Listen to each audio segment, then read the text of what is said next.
First of all, I would like to apologize that over the past 2 days I was disrupted and I couldn't meet you, but we hope we will not be disrupted going forward. Right. First of all, I want to remind you that the two tasks that are due around this time, they've got a lot of marks. Those two tasks, they've got a lot of marks. I think one of them is to analyze an integrated report and give your opinion on whether it meets the requirements that are supposed to be met in terms of the integrated report. So that's why you see that for now we're dealing with the integrated report and what it contains. Actually, we'll go further today and explore some of the things that are required to be included in the integrated report. So I think I talked about the content elements. According to the integrated report, the content elements, they answer certain questions. So we want to look at the questions that are supposed to be addressed by the content elements. So if you understand those questions, then when you are contributing to your group, you have to analyze whether the integrated report answers those questions that will be presented on each content element. Right. So please make sure that you attend with your groups. Failure to attend and be part of your groups might affect your marks. Remember that there is a section that your group members have to comment on how you will have participated and everything that will have happened. So be very careful that it might negatively affect you. So please participate in the groups. And anyway, if you need any help in terms of the things that you can contribute, feel free to maybe ask, then we can be able to assist you.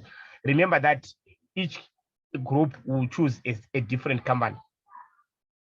So please, we should make sure that you participate in your group meetings.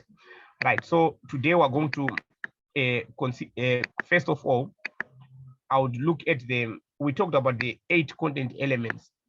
Right. First of all, I would like to look at the questions that have to be addressed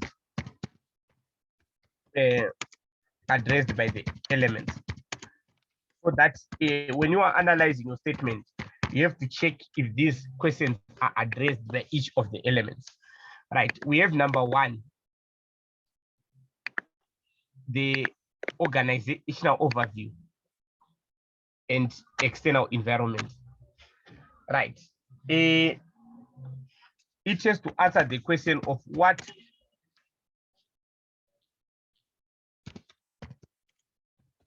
does the organization do, and what are the circumstances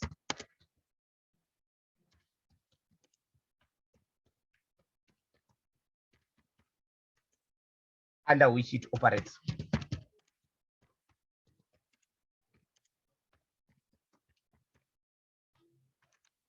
So generally, the integrated report should give an overview of what the particular organization that you are looking at does.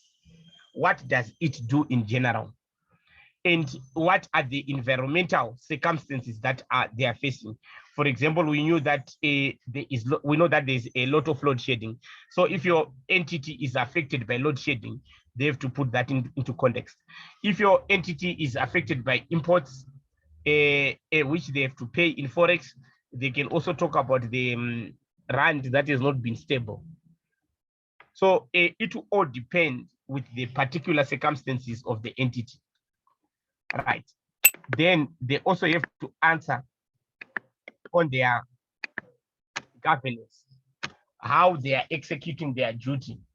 Right. So on the overview, you would have to give all the significant factors that are affecting your operating environment. They have to be stated. Right. Then on the governance part, it has to answer how does the organization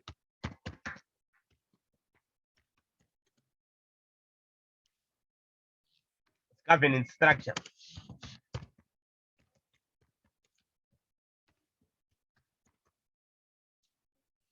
support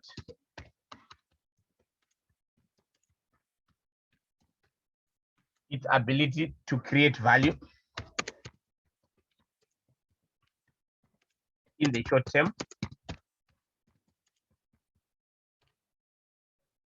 medium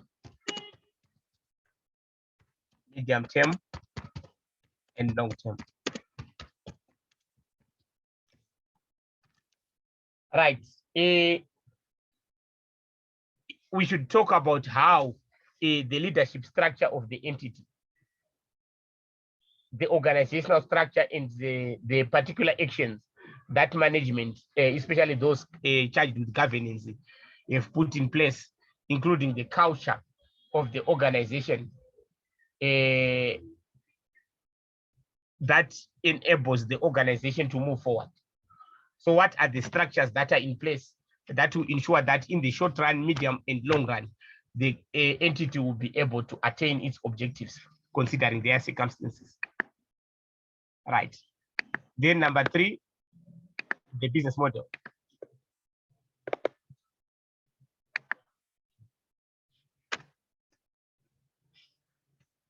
Right. What is the organization business model?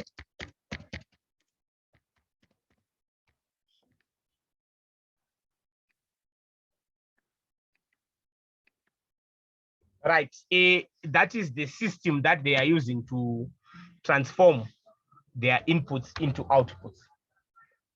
Right. So what are the raw materials that we take, and what are the activities that we use to convert those raw materials into outputs, and what are the outputs that we get? And those inputs should be related to our 6 capitals. Remember that we talked about the 6 capitals that we talked about. So there should be a summary of what are the inputs within their processes that they've put in place to achieve their objectives, and address the concerns of the various stakeholders, and what are the activities that they are involved in, right? And what are the outputs that they generate from their system, right? So if you are producing a milli meal, you have to talk about the structures that you've put in place so that you can be able to address the circumstances that surround you, right? Then the risks and opportunities is to address what are the specific risks and opportunities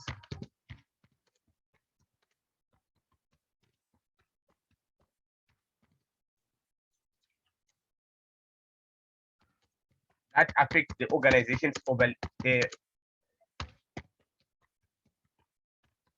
ability to create value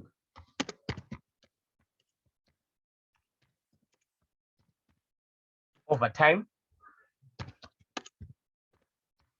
short, medium, and long term.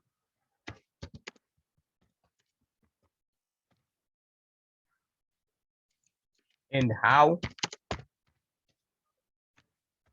is the organization dealing with them? Right. As I said, for example, we have got organizations that have got power issues.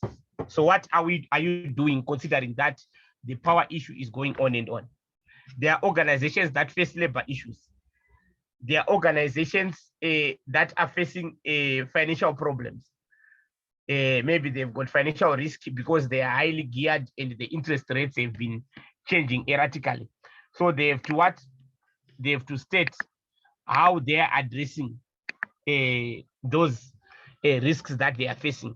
So under the risks, you have to outline the major risks that the entity is facing and the opportunities that they have. Then on the risk side, you also have to state what are the mitigating factors that are in place to ensure that those major risks can be mitigated. And on the opportunity side, you have to state how you are aligning your activities in order to take advantage of those opportunities that are coming your way. Right. So it's about how you are managing the risk and how you are attempting to maximize the benefit from the opportunities that are arising. I think you remember that there was the risk of corona, whereby entities were told to close.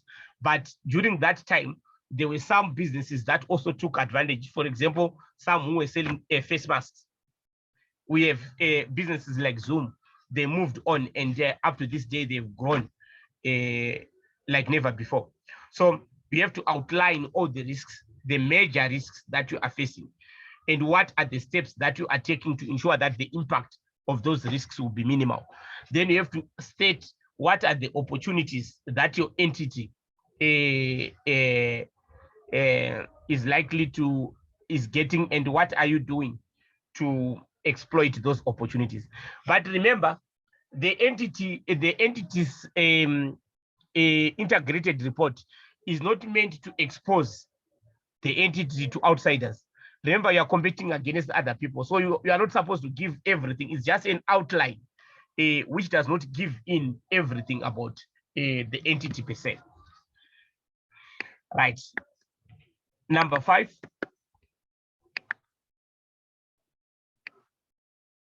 The strategy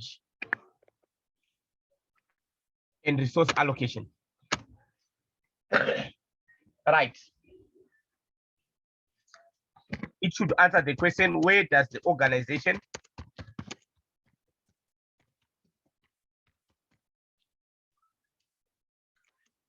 want to go,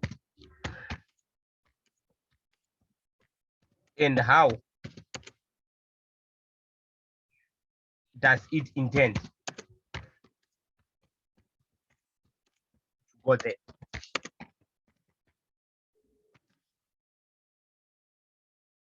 So here we are talking about the objectives of the entity. So it should state what are the objectives of the entity and how are they planning to allocate their resources in order to make sure that their objectives are met. It should also include the way in which the key performance indicators, that is how we are going to measure success and progress towards those objectives. Right.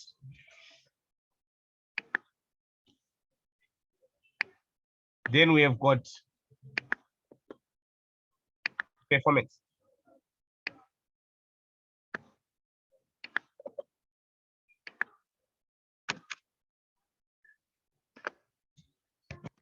Now we're looking at what we have done now. Yes, the organization achieved its strategic objectives that we talked about on number 5.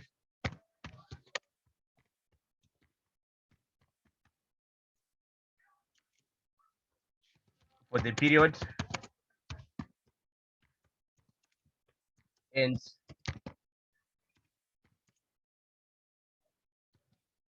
what are its outcomes?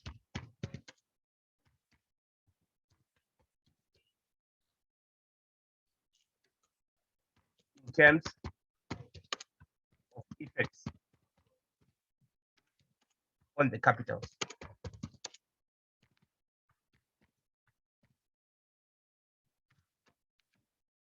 Right. So here now we have our objectives, we have our strategy, and so we're saying so far how have we progressed in terms of attaining our objectives? What is our current performance compared to what we had planned? How have we contributed towards creating value for our stakeholders over the period?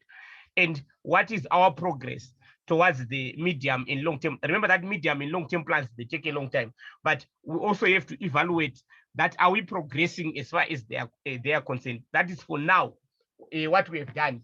Is it moving us towards attaining them or not? So we can look at profitability, for example, what was our profit percentage, our return on equity, and all those things, all our targets. And remember that it's no longer about the shareholders only. So we're talking about our performance in terms of all the capitals. Right. No longer financial, so it's financial and non-financial.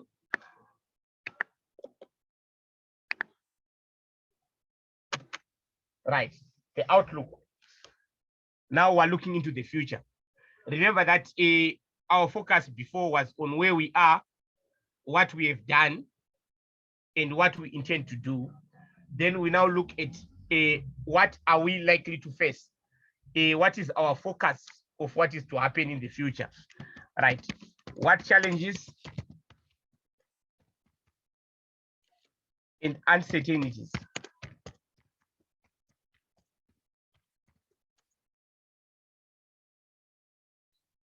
is the organization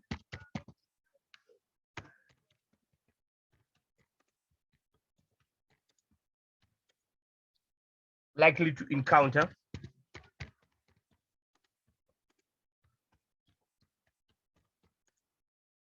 in pursuing its strategy?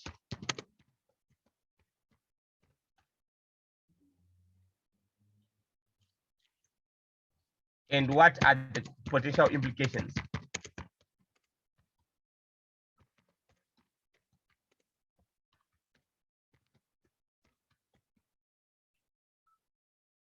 For its business model?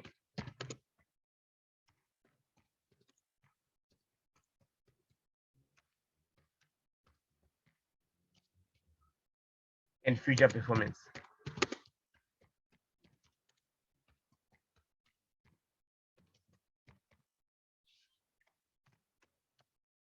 Right. So you are now looking at what you are forecasting to be the challenges that you can face in the future. And how are you strategized in order to be able to succeed in the wake of all the challenges that you are expecting? As we're talking about the electricity situation, I think we know that going into the future, it's likely to take more time than what we expected. So we have to be able to look at the prospects that the company has going into the future. Right. So it will be, we will have to state all your expectations about the external environment, be it the political situation, the technological, or the social aspects shaping your future, the competitive environment. All those things have to be incorporated within our report. So, and then we have to also state how we are going to proceed considering those challenges that we are likely to face. Right. Then we've got the basis of preparation and presentation. It has to answer the question, how does the organization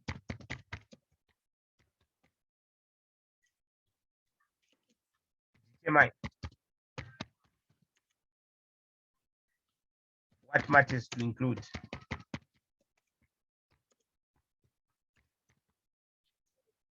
in the integrated report? Remember that we can't report on everything. And how, as such, matters quantified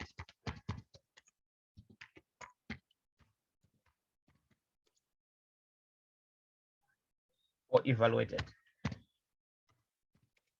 It is very possible that management can just choose what they want instead of reporting on what is on the ground.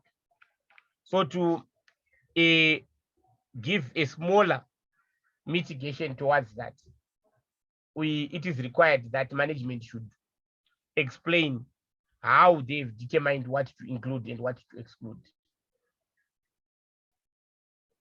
So this is affected. I think we talked last week about materiality. How are you determining that this is material and this is not material?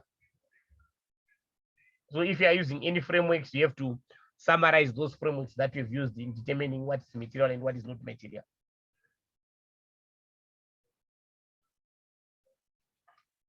Including your reporting boundaries and all methods that you've utilized in ensuring that you come up with a report.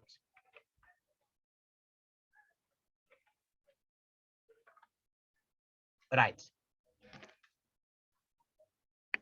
So these are the questions that have to be addressed. So you have to check.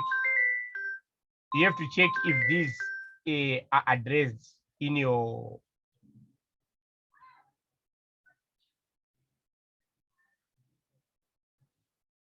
report.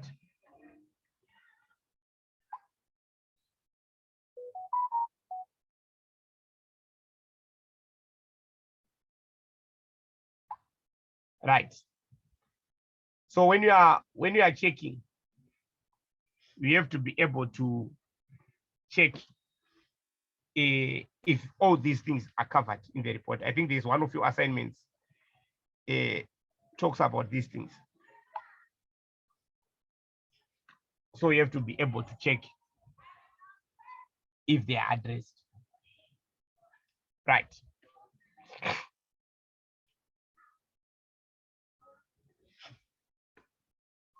Then another concept that is central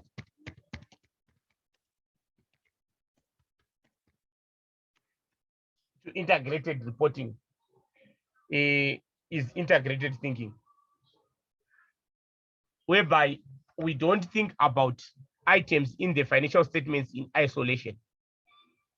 We have to think about the various stakeholders, the various aspects of the business as one part of the whole business. So we will no longer think about the financials in isolation, whereby we only talk about the capital. We have to think about all the 6 capitals in our decision making. Right. Actually, according to the International Integrated Reporting Council, integrated thinking is defined as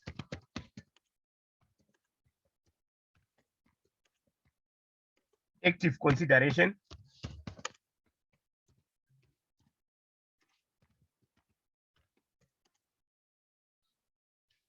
by an organization of the relationships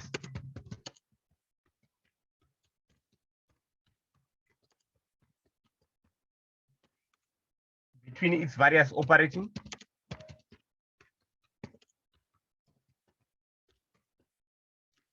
and functional units.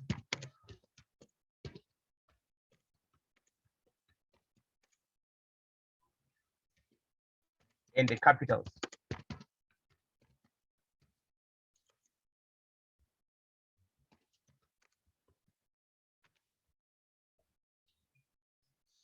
That the organization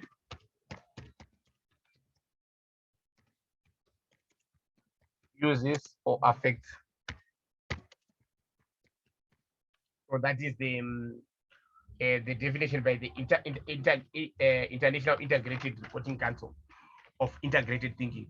So for us to, when we are doing integrated reporting, we have to use integrated thinking within our decision making, whereby we don't think about factors in isolation, but we should understand that all our factors in this organization, they affect each other and they are integrated. All our capitals, they are integrated. They are not isolated capitals as we define them.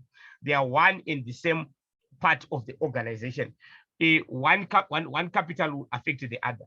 If you look at the video by Mervyn King on your My UNISA, you will note that he actually explains that this is very important, this integrated reporting, simply because there's now a thin line between the traditional financial factors and non-financial factors. We can no longer talk about financial factors or non-financial factors. Why? Because they affect each other.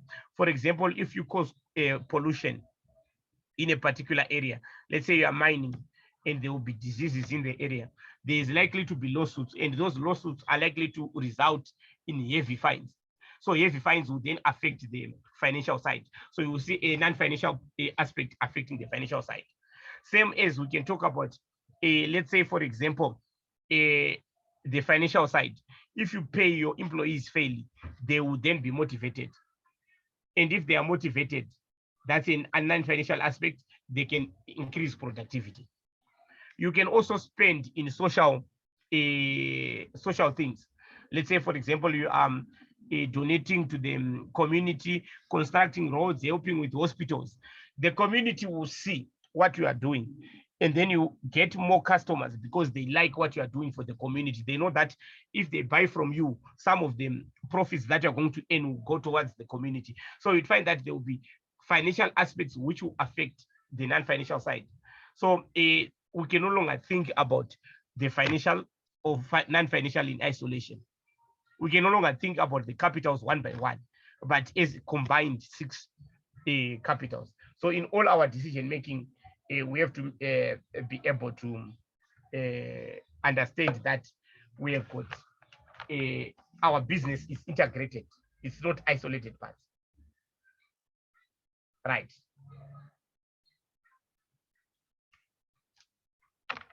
Then we also have, under this chapter, we also have to know the United Nations Millennium Development Goals, which are usually called the MDGs.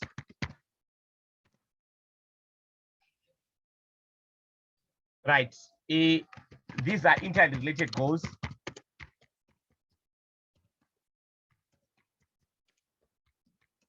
set by the United Nations.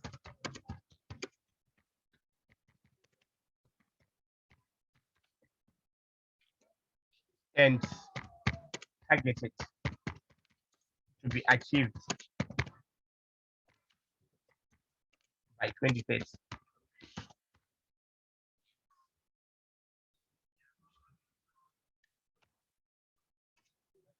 Right. So we've got 17 goals that the United Nations is set. And according to the United Nations, for them to be achievable, business will be required to play a part. Right. Number one, we have no poverty. Whether they will be achieved or not, that's another issue. Here we're just talking about their goals. Right. They intend to end poverty. And it is a role for all of us in all its forms, everywhere.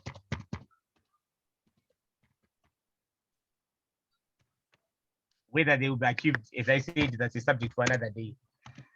Zero hunger, that's number two. It is end hunger, achieve food security,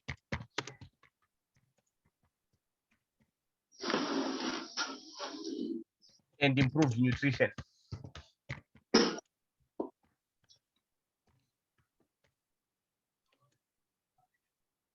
And promote sustainable agriculture, whereby we protect the land and ensure that we continue practicing agriculture. We don't destroy the land so that its productive capacity can reduce. Right. Good health and well-being.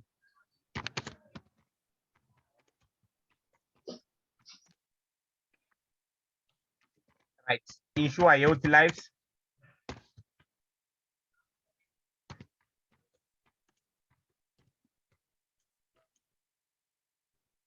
And promote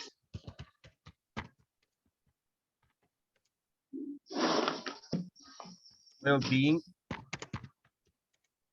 for all at all ages. So that is the promotion of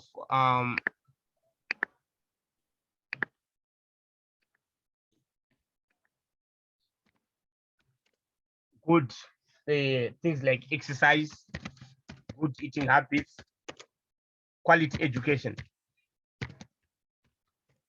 improving access for all, inclusive, so that means we incorporate those groups that were previously disadvantaged. Like in some communities, we still have women that do not have access to education, or the poor, those in rural areas do not have equal access. So this goal tries to promote that all will have the same opportunity.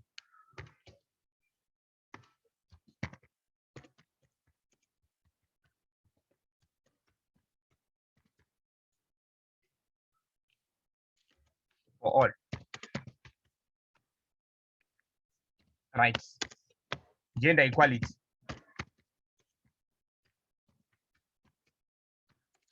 Ensure that women can and girls can also have the same rights with men and boys.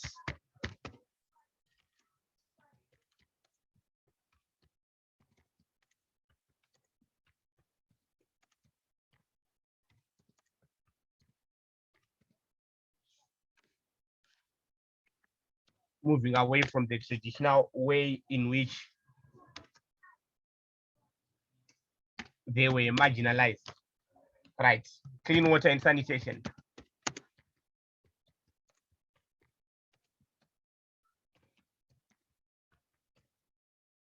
Ensure that they can be access to all people, including those in rural areas, in poor countries, so that they can have, they will not just go to the river and take water.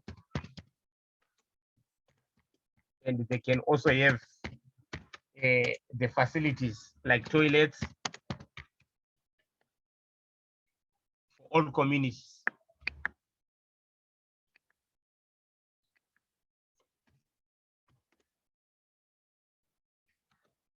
Affordable and clean energy. That means moving away from energy that causes pollution, and ensuring that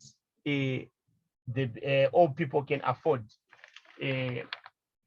that electricity. Remember that, as we said, that these are interrelated, because if you've got electricity, you can also, that can also promote your education.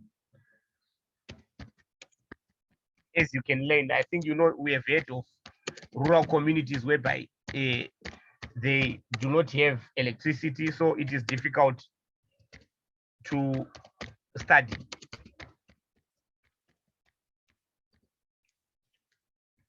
And modern energy for all. I don't know if we are going in the same direction or we are going in the opposite direction in terms of this goal. Right. Then decent work for those who want to work, and economic growth.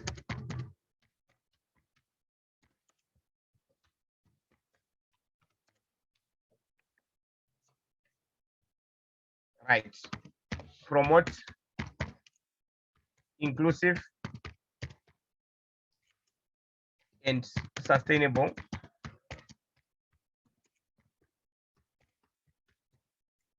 economic growth,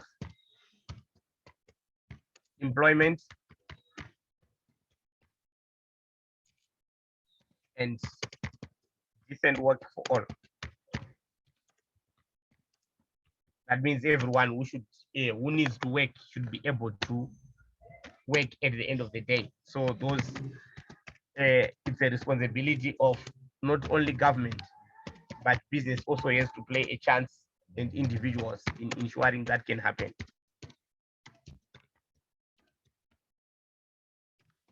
Right, innovation and developing the proper infrastructure that can also be able to create work, ensure healthy living, and all other goals that we have talked about. Right, build resilient infrastructure,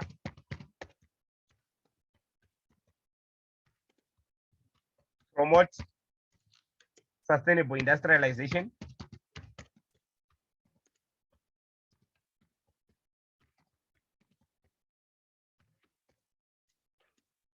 and foster innovation, growth in science to ensure that a growth that can be able to ensure sustainability, right? Reduce inequalities. I think we always talk about groups that were previously marginalized. So we should make sure that what we do can result in reduced inequality. Inequality within and among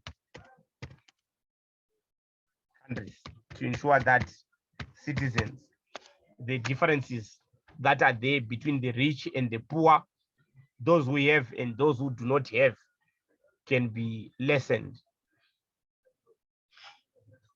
Right.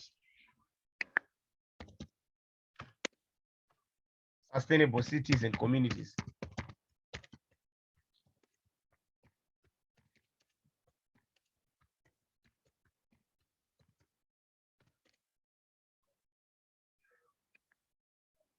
Make cities inclusive.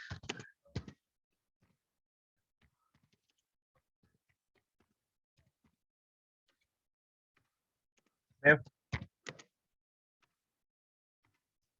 resilient, and sustainable, so that the inhabitants can be able to live within those cities.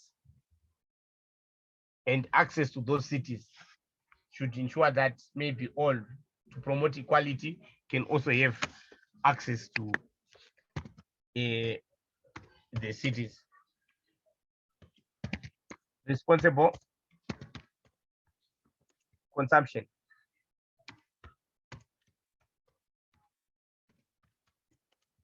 And production.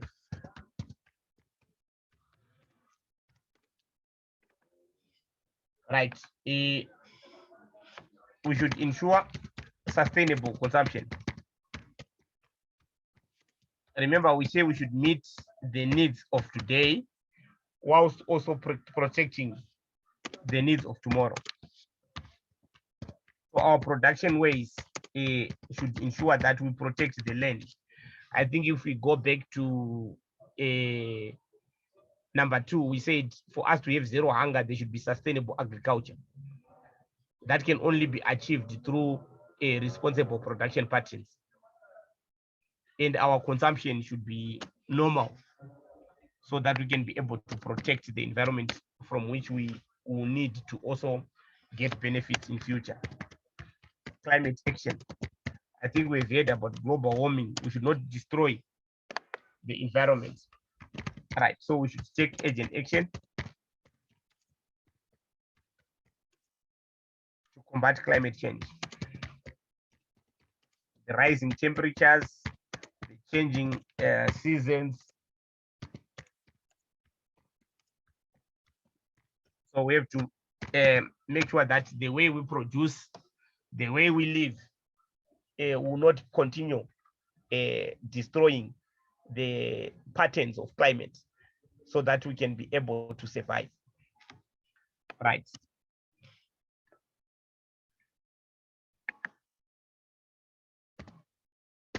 Fourteen, life below water.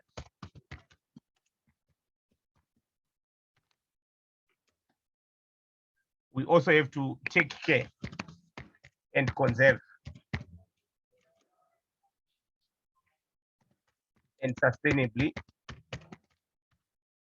use oceans. I think we're fishing and all those activities that happen in the seas. We have to do them in a way that protects the whales, our oceans, and stuff like that. All right. 15, life on land.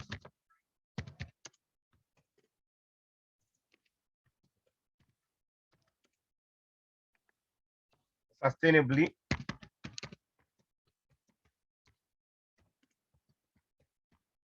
manage forests.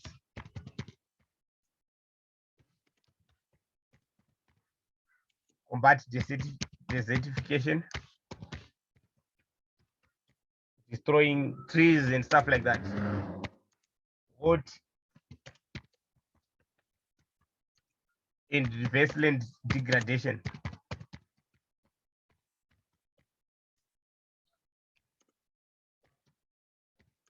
Halt biodiversity loss.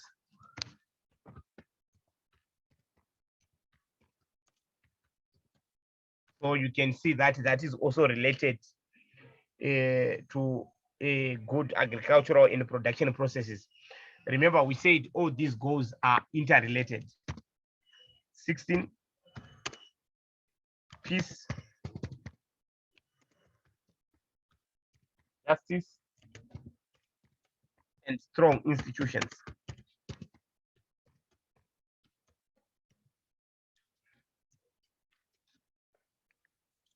There should be a promotion, just, peaceful, and inclusive societies. So there should not be ways in which we marginalize and mistreat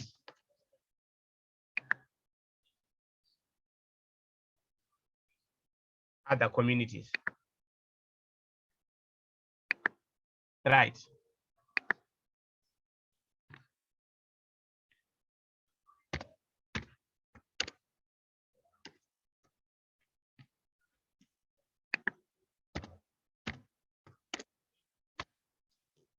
Partnerships.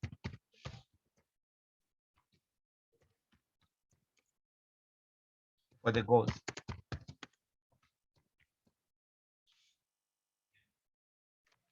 Global partnerships should be there that can ensure that we achieve these goals. Between countries, between companies, individuals. For example, farming communities can work with the government and business in ensuring that we improve their farming practices.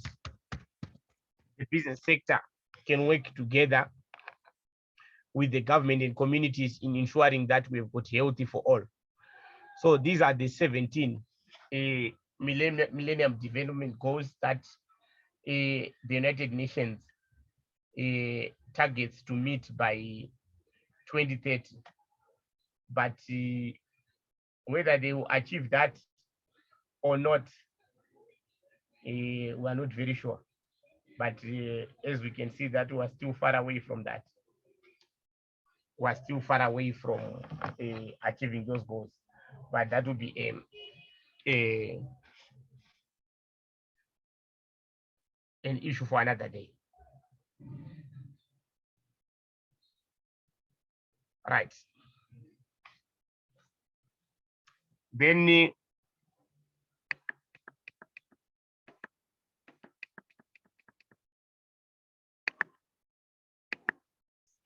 UN Global Compact. And the United Nations has noted that governments cannot be able to ensure that those Millennium Development Goals can be attained on their own. But the government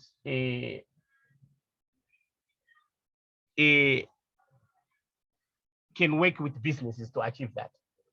So the UN Secretary General created this UN Global Compact.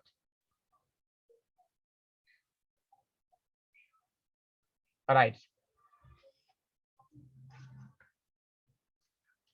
So this assists organizations in adopting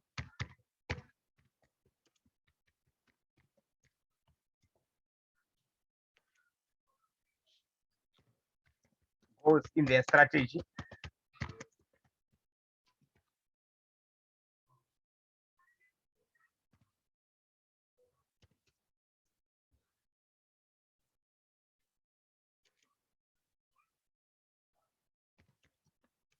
that can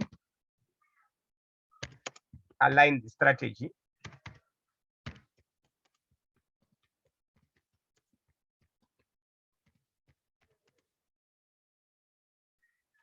to sustainable development goals.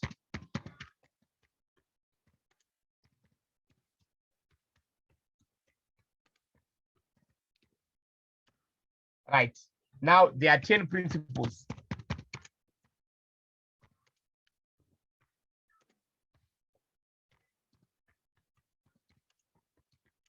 that are subdivided into categories.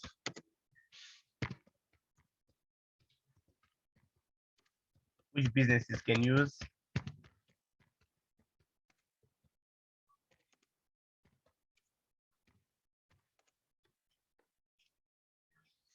To also play a part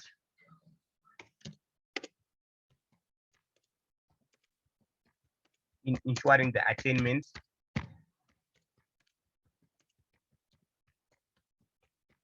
of MDGs. MDGs, remember, is the Millennium Development Goals. Right. These principles that we have, as I said, they are divided into various categories. The first category is human rights, which has got 2 principles. Right. Businesses should support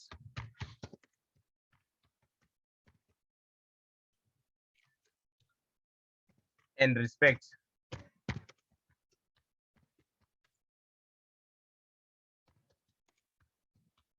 protection of internationally proclaimed human rights. So if there are human rights that are observed, that means a business should be able to adhere to those rights. For example, not discriminating employees on the basis of color.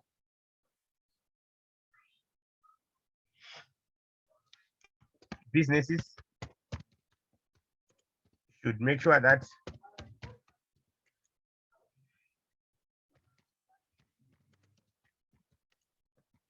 they are not complicit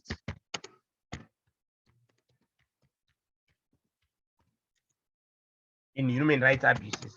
So we should have your organization should not have a record of abusing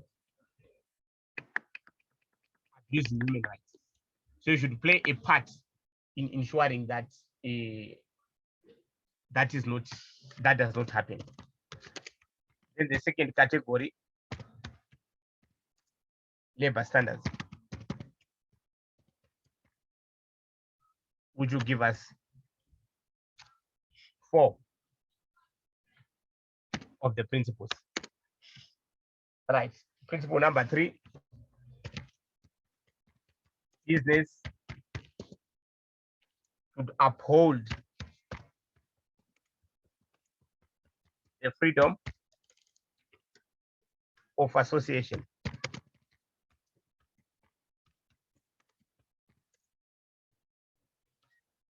and the effective recognition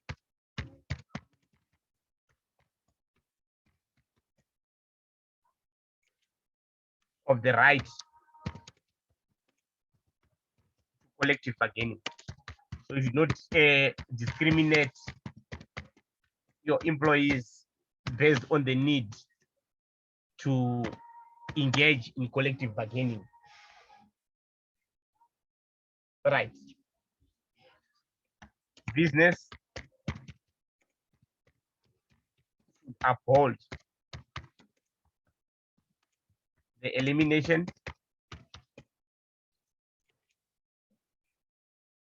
of all forms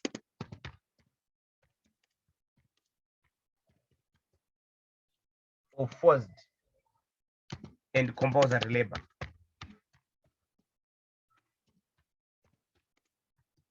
So you should not be engaged in practices whereby maybe we have had some other countries whereby maybe, let's say, they are foreigners, then they are just forced to work without pay. that should not be practiced. People should willingly work. Right. Business should uphold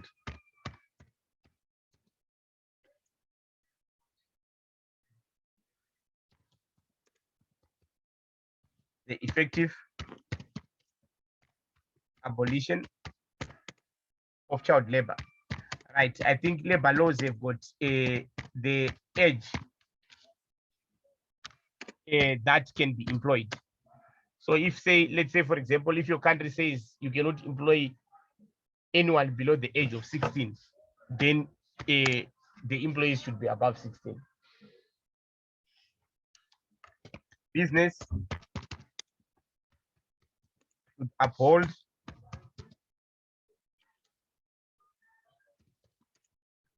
the elimination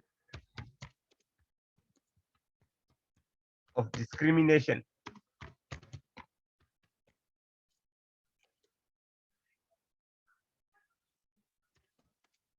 in respect of employment and occupation. We should not have a situation whereby we say a particular job is only for a certain race or certain gender. We should not discriminate in that respect. Right. So that is the labor standards. Right. Then the next principles, they have to do with the environment.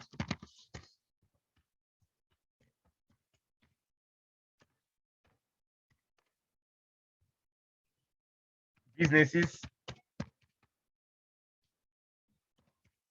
should support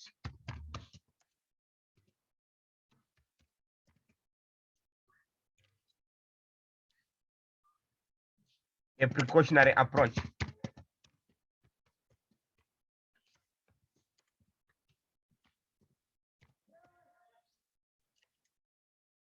to environmental challenges. So in as much as we want to exploit the environment, let's not just consume and produce without due consideration to the damage that we might do to the environment, which might make our productive capacity unsustainable. Right. Businesses should undertake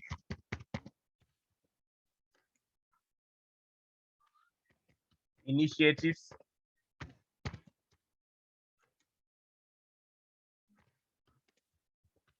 to promote greater environmental responsibility. If we can take the extra mile to protect the environment, then we should go that extra distance to ensure that we safeguard the environment from damage. Businesses should encourage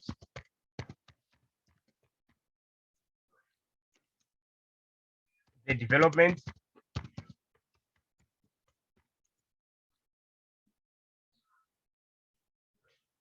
and diffusion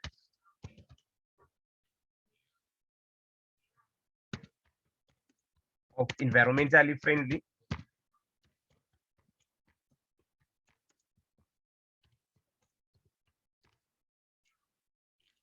technologies. Whatever technologies that we are going to have at your company should not be negative for the environment. They should protect the environment from damage. It can be the fuels that are used within those machines, or the emissions, the carbon emissions that come from those machines. They should ensure sustainability of our operating environment. Right. Then we've got the last one, anti-corruption. We should not be engaged in corrupt practices. For example, getting unfairly tenders from the government. Businesses should work against corruption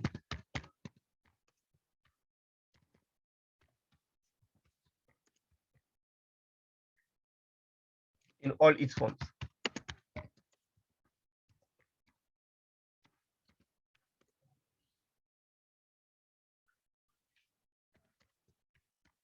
Including extortion and bribery. We should not bribe to get contracts. I think we've heard of companies that bribed certain officials to get contracts here. That should not be allowed for businesses. You should be at the forefront of ensuring that there's no corruption. Any questions?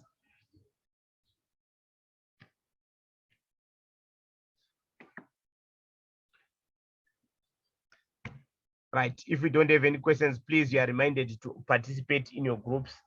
And please, if you've got any questions in anything that you are dealing with, because remember that we are dealing with different companies here for the groups that we are doing.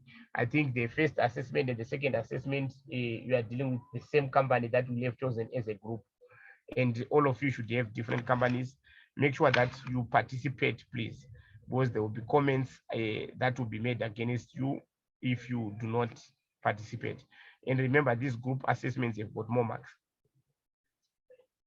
If you need, in case you need any assistance, you feel free to state the nature of the contributions that you need to make, then I can be able to advise accordingly. Thank you so much. Jim. And God bless you richly. Okay.